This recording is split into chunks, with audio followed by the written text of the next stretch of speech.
अस्सलामु अलैकुम वरहमतुल्लाहि वबरकातुह।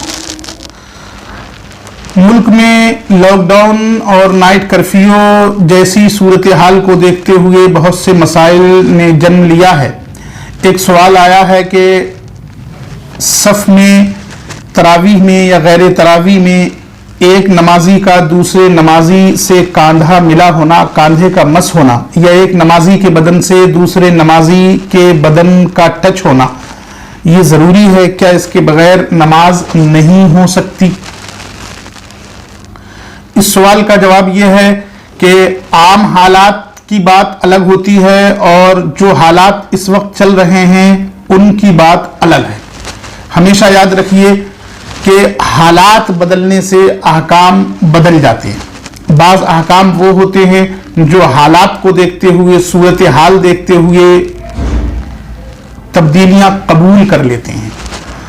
इसमें कोई शक नहीं कि सफ़ों के दरमियान फुर्जे की तकमील करने, सफ़ों के दरमियान जो गुंजाइशें रह जाएं उसको बंद करने की अल्लाह के रसूल सल्लल्लाहु ताला अलैहि वसल्लम ने बहुत सख्त ताकीदें फरमाई हैं और अहकाम सादिर फरमाए हैं कि दो लोगों के दरमियान में कोई किसी तरह की गुंजाइश बाकी नहीं रहना चाहिए, बल्कि कांधे से कांधा मिलाकर खड़े हों, सीधे खड़े हों, सफ सीधी होनी चाहिए। इसकी भी ताकीदें आई हैं।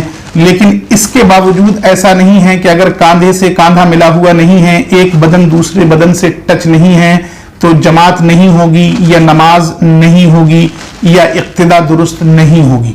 अगर ज़रूरत और किसी मजबूरी की वजह से अलहदा भी खड़े हैं लेकिन सफ में कुछ दूरी बनाकर खड़े हो जाएं, तब भी नमाज हो जाएगी।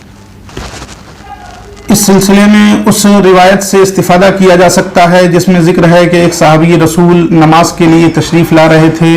उनके सफ तक पहुंचने से पहले पहले इमाम रुकू की हालत में मुंतकिल हो गया, तो वो जहां पहुंचे थे वहीं उन्होंने तकबीर कहकर नमाज शुरू कर दी और रुकू की हालत में चले गए। अल्लाह के रसूल सल्लल्लाहु ताला अलैहि वसल्लम को जब ये बात बाद में मालूम हुई कि सफ में पहुंचने से पहले ही ये रुकू में चले गए, रुकू की हालत तक पहुंच गए और फिर रुकू से उठने के बाद सफ के साथ एक कदम या दो कदम बढ़ाकर खड़े हुए। अल्लाह के रसूल सल्लल्लाहु ताला अलैहि वसल्लम ने फरमाया, ज़ादकल्लाहु हिरसन, रब्ब करीम तुम्हारे इस हिर्स को और जायद फरमाए, लेकिन आइंदा ऐसा मत करना। इसका साफ मतलब यह है कि नमाज हो जाएगी लेकिन आम हालात में इसकी इजाजत नहीं दी जा सकती। हाँ, ये भी ध्यान में रहे कि बहुत ज्यादा फासला या थोड़ा सा फासला उसी वक्त रखें जबकि हुकूमती अहकामात की वजह से आप मजबूर हो जाएं और हुकूमत इस तरह का पाबंद कर दे। अगर मजबूरी ना हो तो ना कम फासला ना ज्यादा फासला ना रखा जाए, बल्कि एक दूसरे से मिलकर ही खड़े हों। हमेशा याद रखें, मरीज होना, सही होना, शिफा मिलना, ये सब रब्बे करीम के दस्ते कुदरत में हैं। आप इस पर यकीन रखें।